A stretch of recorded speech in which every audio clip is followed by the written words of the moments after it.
Bismillahirrahmanirrahim. Assalamualaikum warahmatullahi wabarakatuh. Alhamdulillahirabbil alamin, wassalatu wassalamu ala asyrafil anbiya'i wal mursalin, imamil muqarrabin, sayyidina Muhammadin wa ala alihi wa sahbihi ajma'in. Sahabat Buya Helmi dimanapun berada, puji syukur mari kita haturkan kepada ilahi Rabbi Allah subhanahu wa ta'ala, Zat yang telah memberikan kita kenikmatan, sehingga dengan kenikmatan-kenikmatan itu kita dapat melaksanakan suatu aktivitas kita sehari-hari. Seraya kita mohon kepada Allah subhanahu wa ta'ala, mudah-mudahan aktivitas yang kita lakukan pada hari ini, hari esok, dan hari akan datang kiranya membawa keberkahan, perlindungan, keredoan dari Allah subhanahu wa ta'ala. Sahabat Buya Helmi, dalam konten kali ini Al-Fakir Buya Helmi akan membagi suatu ilmu tentang penyakit santet yang mengenai kita. Santet tingkat tinggi sekalipun, bagaimana cara mengembalikan dan menyembuhkannya. Ini penting. Sebelum Al-Fakir mengulas tentang hal itu, banyak pertanyaan-pertanyaan di konten melalui komen. Bagaimana ciri-ciri orang yang kena santet? Yang pertama. Yang kedua, apakah penyakit gaib itu terus ada? Padahal zaman sudah canggih, zaman sudah modern, gedung-gedung sudah bertingkat, serba komputerisasi, teknologi tinggi, tapi kenapa santet masih merajalela? Sahabat Buya Helmi, adapun yang pertama, penyakit santet, ilmu sihir, ilmu guna-guna, ilmu syaitan akan terus abadi sampai yaumil kiamah selagi nafsu kejahatan di tubuh manusia melekat pada dirinya. Jika nafsu melekat pada dirinya, maka ilmu-ilmu syaitan akan terus merajalela, karena sifat syaitan adalah mengganggu, menjerumuskan, dan memfitnah setiap makhluk-makhluk Allah yang ada di muka bumi ini. Karena janji iblis kepada Allah, aku akan menjerumuskan manusia dengan berbagai macam cara. Jadi kesimpulannya, santet, guna-guna, sihir, teluh, dan apapun jenis ilmu syaitan akan terus abadi, malah berkembang pesat sampai Dajjal muncul di kemudian hari. Yang kedua, bagaimana ciri-ciri orang yang kena santet? Ciri-ciri orang yang kena santet yaitu yang pertama, susah tidur pada malam hari. Yang kedua, persendiannya lemas, bawaannya malas. Yang ketiga, sesak napas. Yang keempat, jantungnya berdebar-debar. Yang kelima, penyakitnya itu akan kambuh pada saat dan waktu yang bersamaan. Misalnya perutnya sakit atau kepalanya sakit pada sore hari, maka pada saat sore hari itu kepala dan perutnya akan mengalami suatu sakit. Yang keenam, ada jin di tubuhnya, sebagaimana firman Allah subhanahu wa ta'ala, alladzi yuwaswisu fi sudurin nas minal jinnati wan nas. Dan yang terakhir, ada sesuatu benda yang ditaruh di suatu tempat oleh dukun laknatullah alaih yang menyantet.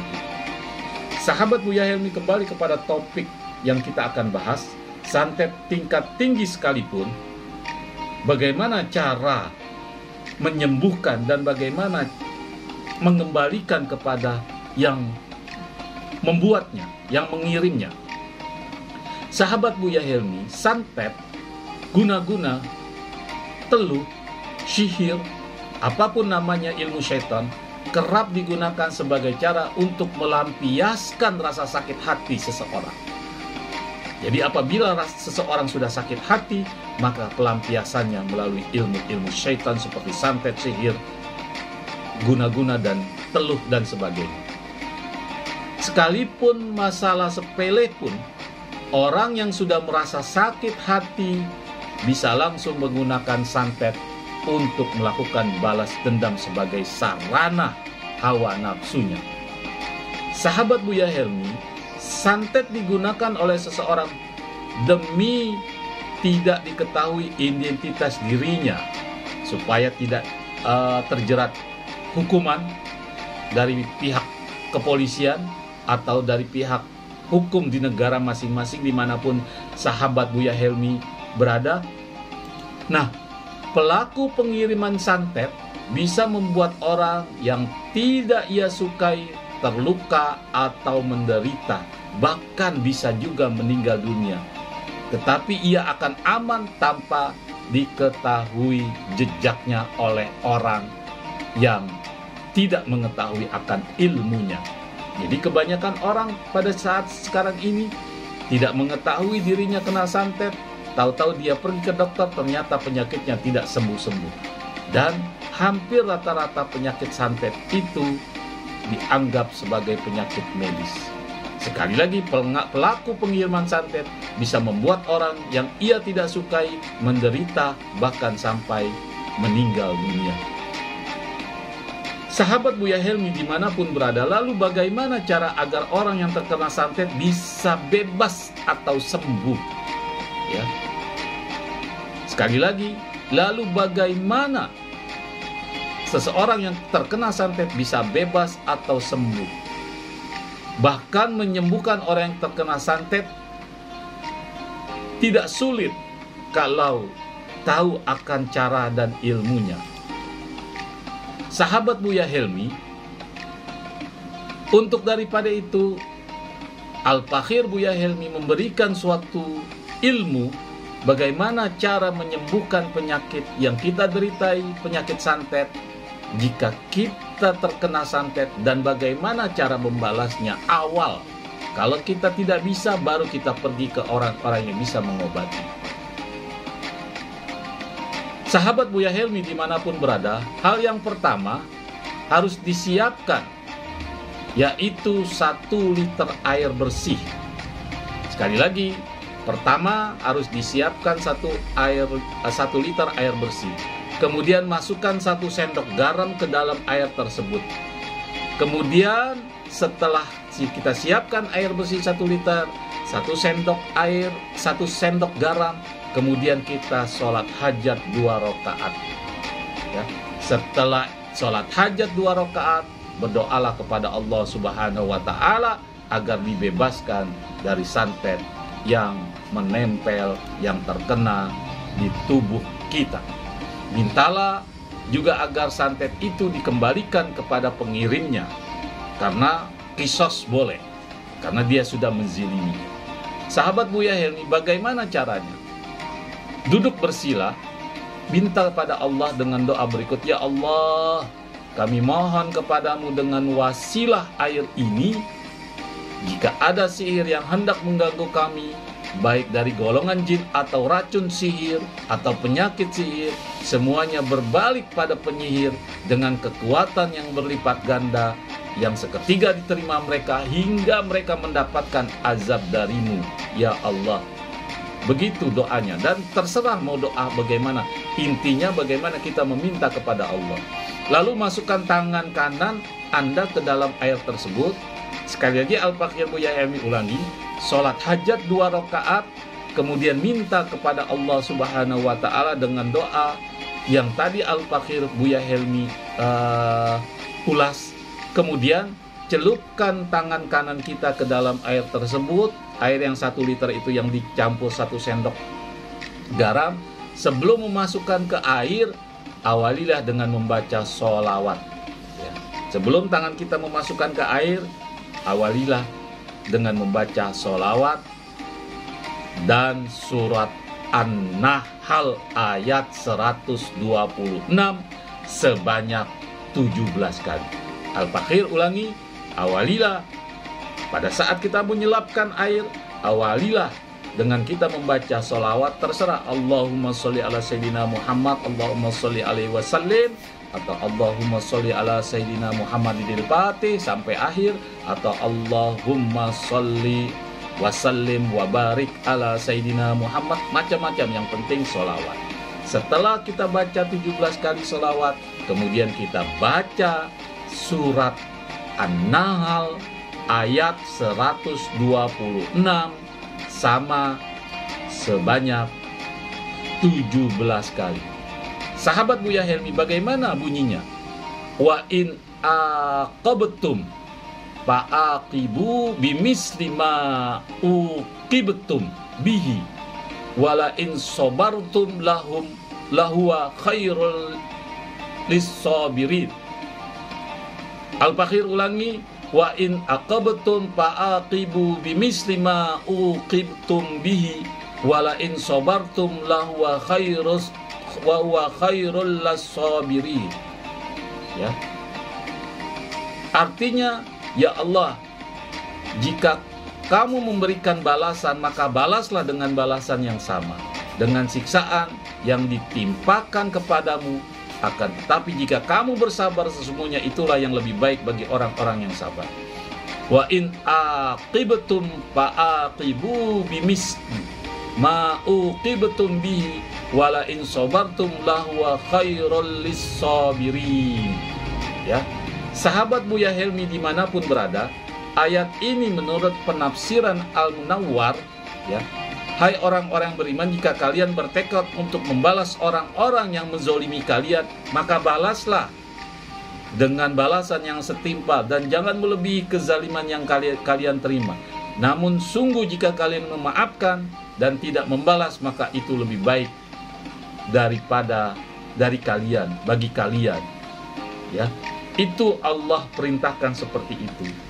Sahabat Buya Helmi, nah, dengan izin Allah, semua bentuk sihir yang hendak menyerang kita, baik dari bangsa jin, atau racun jin, atau guna-guna, atau santet, semua berbalik kepada yang menyihir dengan kekuatan yang berlipat ganda.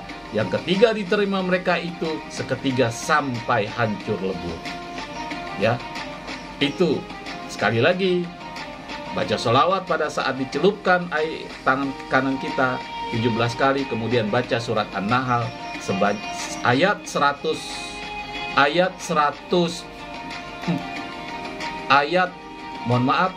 baca surat An-Nahl ayat 126 sebanyak 17 kali. Kemudian setelah itu baca Al-Fatihah 100 kali, baca Al-Ikhlas 100 kali, baca An-Nas 100 kali, dan terakhir baca Al-Falaq 500 kali. Al-Baqir, Buya Helmi ulangi.